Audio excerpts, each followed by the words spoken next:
sa ikatlong linggo sa ating pakigbisog against a formidable enemy.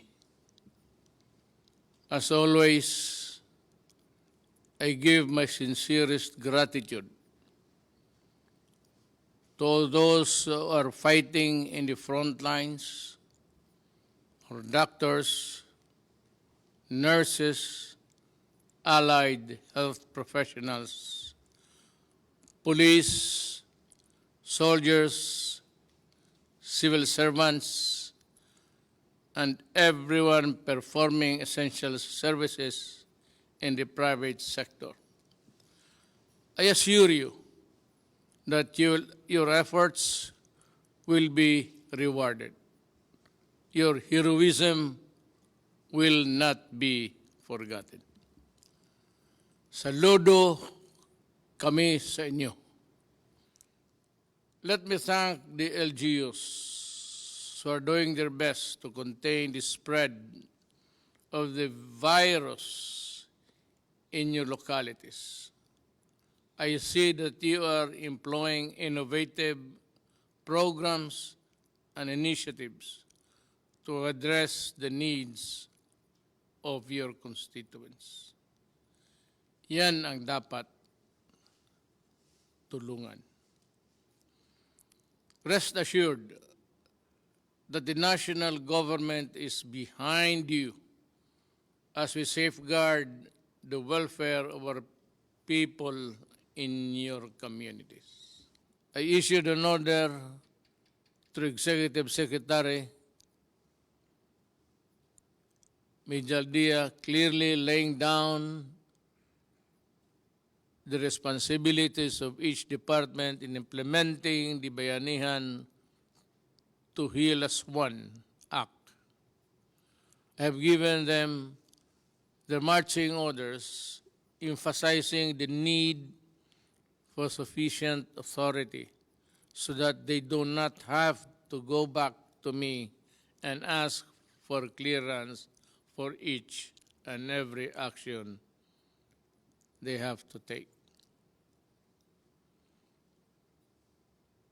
All of the details of our actions will be part of my report, which will be submitted to Congress pursuant to Bayanihan Act. There are now only two powers in the law that I reserve strictly for myself. One is the power to direct the operation of private establishments. The other is the power to require businesses to prioritize contracts for materials and services necessary for the crisis. I will exercise these powers only when absolutely necessary. The government is now taking action and undertaking several key measures to overcome and recover from the effects of this pandemic. These measures have three main priorities. First, providing emergency assistance to affected sectors. The second, securing facilities for resources for the health sector. And third is performing fiscal and monetary action for the economy. First, the government is now launching the largest and widest social protection program in our country's history. Pinakamalaki itong tulong ng ibibigay ng gobyerno sa mamamayan. Sa history natin, nagkaroon ng problemang ganito. To make up for the loss of economic opportunities due to quarantine measures in the place of COVID-19. We have allotted 200 billion pesos for low-income households who are badly affected by the current crisis. Sila ang nasa informal sector and those who live day-to-day on subsistence wages or no work, no pay. Arrangements beneficiary households will receive emergency support for their 2 months based on the regional minimum wage. However, I still count on everyone to also look out after their fellow men, their countrymen. To those who have more in life, I implore you to share in the cost of taking care of the less fortunate and keeping our society intact. They have also contributed to our prosperity in one way or the other. So let us support them in this crisis. Okay. Let it be said that in the hour of our country's greatest need, we all look out for and help each other. Buksan natin ang ating puso sa nangangailangan. I also appeal to the private sector to contribute in any way you can in dealing with this national emergency. We implore employers to do their part in protecting the welfare of the millions of Filipino households that belong to the formal sector and depend on their employers for continuous livelihood. For those who have silently helped away from the cameras, maraming salamat po. The government will provide a recovery package, especially to micro, small, and medium enterprises to help deal with the economic effects of this pandemic. My economic team is already creating the guidelines for this as I speak. To our farmers and our fisher folk, we have not forgotten you, and government is now employing quick response measures to help you during the crisis, as well as ensure food productivity, availability, and sufficiency during the period of the pandemic. Andito ang gobyerno para sa inyo. The government is also ensuring the unhampered flow of cargo and their workers to maintain the continuous and steady supply of food, goods, and other essential supplies and items. A price freeze on commodities is already in effect, and measures to curtail hoarding and profiteering are also in place. Uulitin ko, hindi ito panahon para kumita. Hindi ito panahon ng pagsasamantala. Food packs and essential non-food items are also being distributed on LGUs in Metro Manila and the rest of Luzon. Contaminated areas in the Visayas and Mindanao are receiving similar assistance.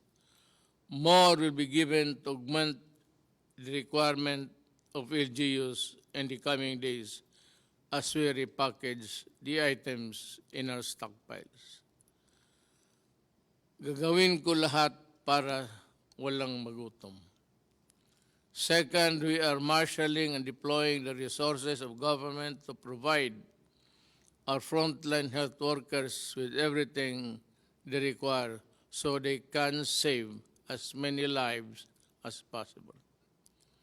We are now procuring medical supplies, devices, and personal protective equipments. About 1 million medical protective items are being acquired right now, with the government and the private sector working together to purchase or produce the necessary quantities. We are also ramping up our capacity to test more broadly, to take a fuller and more accurate picture of the spread of COVID-19 in the country. We will also build, operate, and accredit more medical facilities and laboratories in the coming weeks. The outpouring of donations and support from the business organizations, foreign governments, and private individuals over the past few weeks have also been overwhelming. I therefore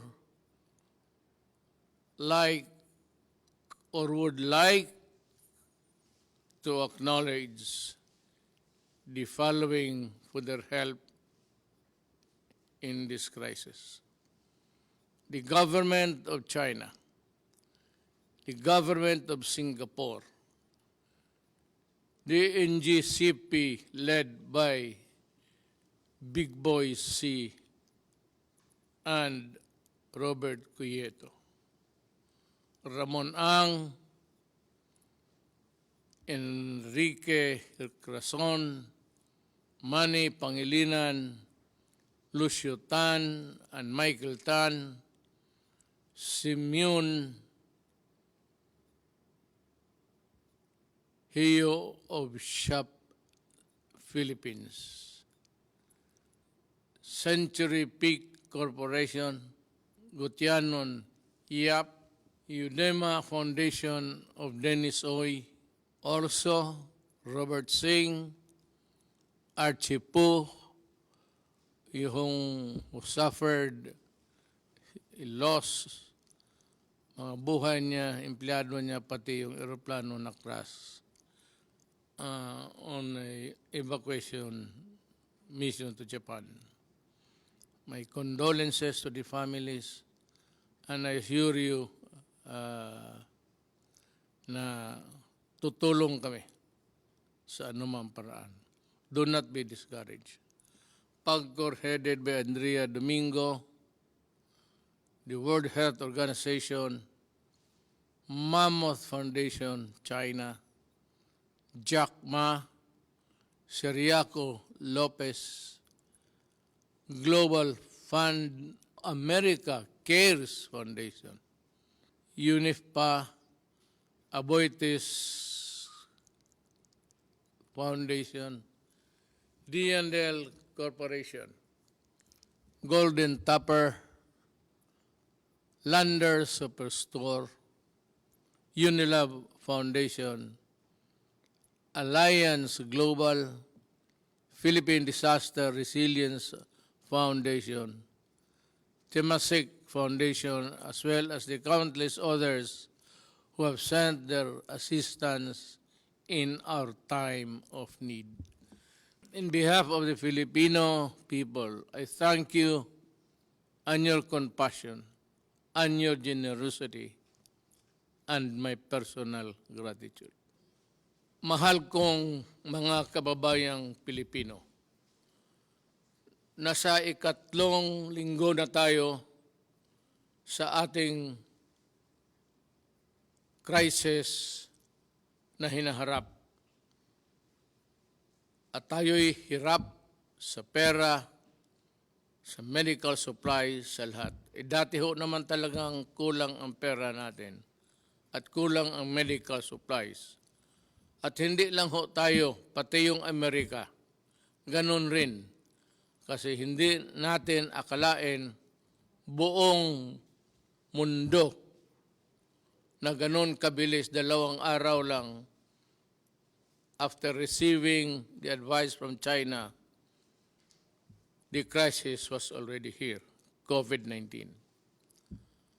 Ang masasabi ko lang, meron tayong 200 billion na binigay sa akin ng Kongreso para gastusin ko.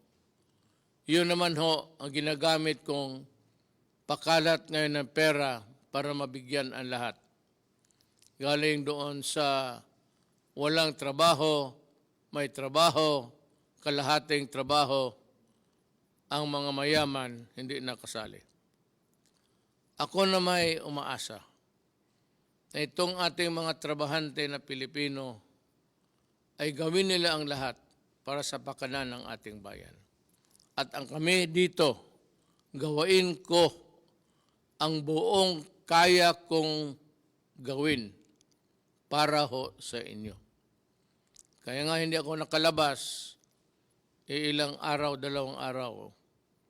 Pero usually, in times of crisis, kailangan ang isang trabahante ng gobyerno na binigyan ho ng trabaho para humarap sa inyo, makipag-usap sa inyo. Ito ho ang garantiya ko.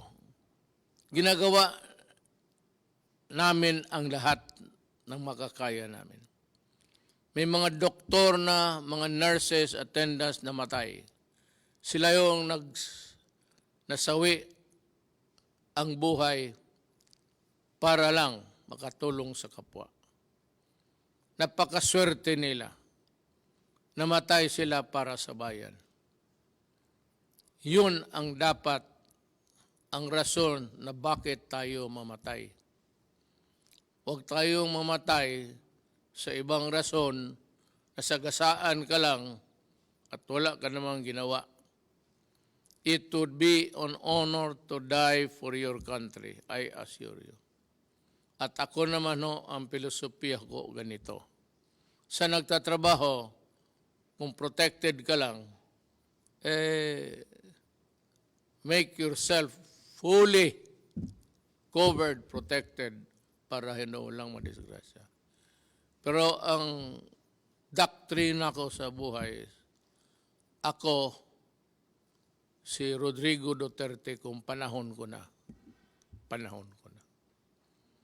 So, ganun na lang ang pagtingin ko kasi wala ma rin akong magawa.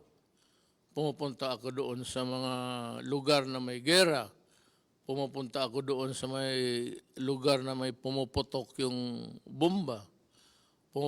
Pumupunta ako doon sa likod ng mga sundalo at nagrakrakan sila ng... hindi ko masabi kung kailan ako. Kaya sabi ko na lang, Diyos ko, pag panahon ko na, kunin mo na ako. Huwag kang mag-atubili.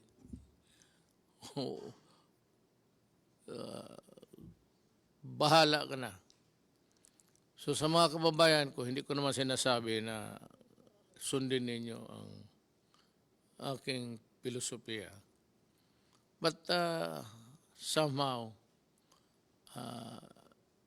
let the thought comfort you that I really worry about you. That I worry that you will not be able to reach an old age with your children and grandchildren.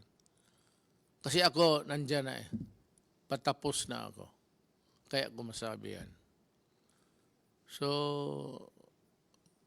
trabaho lang tayo. Ang mga supplies nandyan na at makabili na tayo ng kailangan ninyo. Ngayon, sa mga tao na binigyan ng people task of distributing the money, distributing the food, distributing the relief goods, kindly do it. I use the word to a T.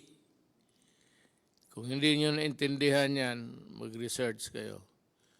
Pero talagang pag nagkamali kayo dito, hindi ko kayo palusutin.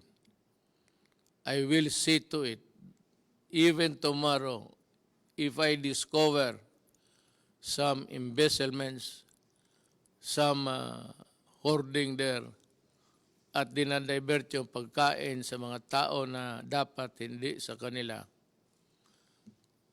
You better think. I am not a cruel man.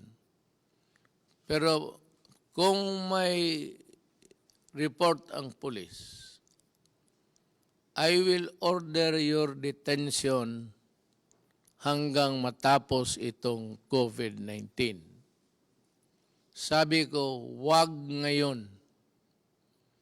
Wag na wag kayong mandaya, mangurakot, at taguin yung mga pagkain at yung iba hindi bigyan kasi you know, people sometimes think that they own whatever they receive from government. This is not yours. Neither is it mine. Pero kung mamuliti ka tapos makabalitaan ko na yun ang nagawa mo, I will suspend you ora mismo. And for those who are really absconding the money, I will detain you, I said. And maybe I will release you pagkatapos ng COVID. Hindi ako nananakot. Nagpapasalamat ako sa buong lahat ng aking mga doktor who are honest at talagang natatrabaho. Sa inyo po, personal kong gratitude na hindi mabayaran ng pera. Ang papasalamat rin ng taong bayang Pilipino. Salamat po.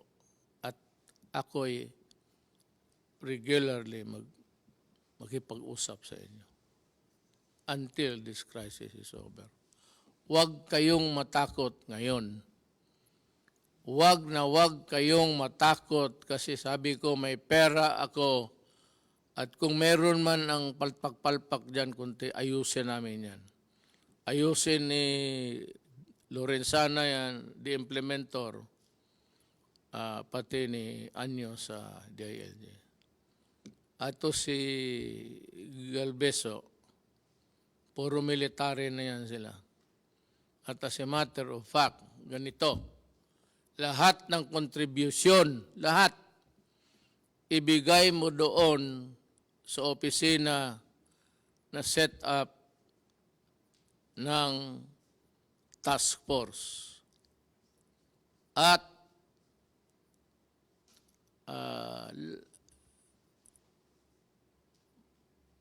kung may releases man lahat, accounted dyan, tapos then there's another audit in the integrity of the procedure.